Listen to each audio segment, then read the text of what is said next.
रेती में एक ऐसी रात थी जब एक राजा अपना सब कुछ छोड़ के निकल पड़ा। ढोला गया रायकी के पास, जो गांव का सबसे पुराना ऊंट पालक था। उसे एक ऐसा ऊंट चाहिए था जो एक ही रात में पुगल पहुंचा दे। सबसे तेज ऊंट कौन सा है? रेकी चुप रहा, फिर बोला, एक है मेरे पास, पर वो नौसिखिया है। भागने लगता है तो रुक नहीं पाता।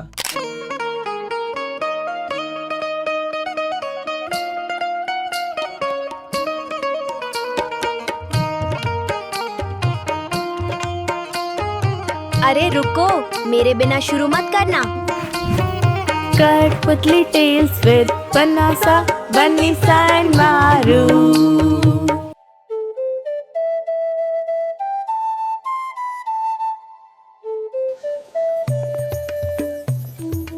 आप दोनों कहाँ थे? मैं तो सुबह से इंतजार कर रहा हूँ। तुम भी राजकुमारी मारू की तरह इंतजार करते हो। एक ही नाम, एक ही आदत। तो शुरू करो ना। लास्ट एपिसोड में आपने कहा था कि कहानी अभी बाकी है। पिछले एपिसोड में हमने देखा कि ढोला को सब याद आ गया, लाल धागा, मारू, बचपन का वचन, सब। और उसने तय कर लिया था कि वे पोगल जाएगा मारू को लेने, पर खतरा अभी बाकी था। मलवानी, उसने क्या किया? मालवनी तो उस रात सोने गई। सोने गई? बस? मारू, खतरा मालवानी से नहीं था इस बार। खतरा रेती के उस पार था, जो कि राजकुमारी मारू को अपना बनाना चाहता था। रात की खामोशी में ढोला की आंख खुली। मालवानी गहरी नींद में थी। उसे पता भी नहीं था कि उसका पति जा रहा है।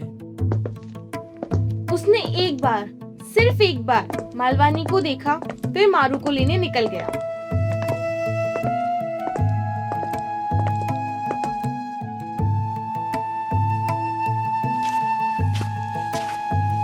रेती का ऊंट, वो तूफान जैसा ऊंट, आज ढोला के साथ निकल पड़ा। उमार सुमरा, एक परदेसी सरदार, मारू से प्रेम करता था।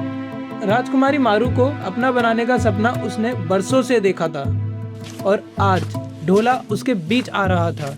भाई, मैं आपको बताने आया हूँ, मारू ने दूसरी शादी कर ली। आप वापस जा सकते हो। वहाँ जाने का कोई फायदा नहीं है। पर ढोला भी राजपूत वीर था, और राजपूत झूठ की बू तक पहचान लेता है। उसने कुछ नहीं कहा, बस एक नजर डाली और चल पड़ा। उमार सुमरा की पहली कोशिश नाकाम थी, पर उसने हार नहीं मानी थी। सुबह होने से पहले ही ढोला पुगल पहुंच गया। राजकुमारी मारू की नजर उस रेती पे पड़ी जहां उसने सालों से किसी को नहीं देखा था।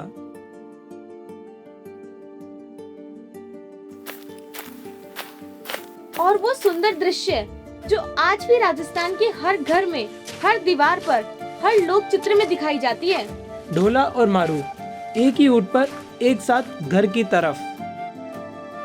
चलो, अब दोनों मिल गए, अब ये खुशी खुशी रहेंगे। मारू, अभी तो आधा रास्ता हुआ है। प्यार पाना और अपनी गलती सुधारना इतना आसान नहीं होता। बीच में कई चुनौतियां आती है। उमार सुमरा ने हार नहीं मानी थी। इस बार उसने एक और जाल बनाया। वह उनके रास्ते में जाजम में बैठ गया। जाजम क्या होता है, हमने ये अलग वीडियो में समझाया है। जब ढोला और मारू वहाँ पहुँचे, उसने ढोला से कहा, भाई थोड़ा आराम कर लो, इतनी दूर से आए हो, एक प्याला अम्मल लो, फिर आगे बढ़ना। राजपूत था, मेहमानी ठुकराना बेदबी होता। राजकुमारी मारू को ऊंट पर छोड़कर वो जाजम की ओर चल पड़ा। अरे रुको भाई, उमर सुमरा पे भरोसा करना सही नहीं है। मारू, तुम बीच में मत आओ, पहले कहानी पूरी सुनो। राजकुमारी मारू ने एक नजर में उमार सुमरा का प्लान समझ लिया। उसने ऊंट को भगाया। ढोला समझा और दौड़ा, और वह वहां से निकल गए।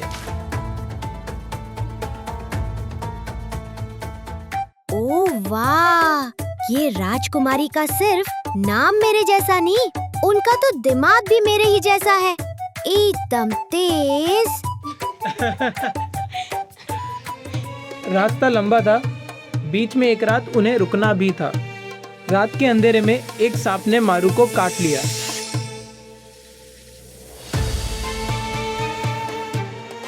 मारू, नहीं नहीं। ढोला ने सब कुछ छोड़ दिया, अपना अहंकार, अपना राजपूती गुरूर, सब। रेती में घुटनों पे बैठ के उसने महादेव को पुकारा। हे महादेव, हे शंकर, मेरी मारू की जान की भीख दे। हे महादेव, हे शंकर, मेरा सब कुछ ले ले स्वामी, पर इससे मुझसे मत छीन। भक्ति सच्ची हो तो भगवान सामने ही आ जाते हैं। महादेव ने हाथ उठाया और राजकुमारी मारू के शरीर में जीवन फिर बहने लगा।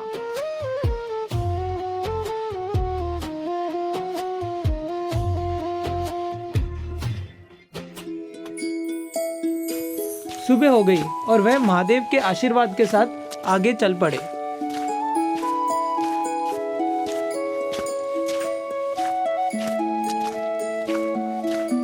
आखिरकार वह नारवाड़ पहुंचे, एक साथ एक ही ऊंट पर, जैसे राजस्थान में हमेशा उन्हें याद करते हैं।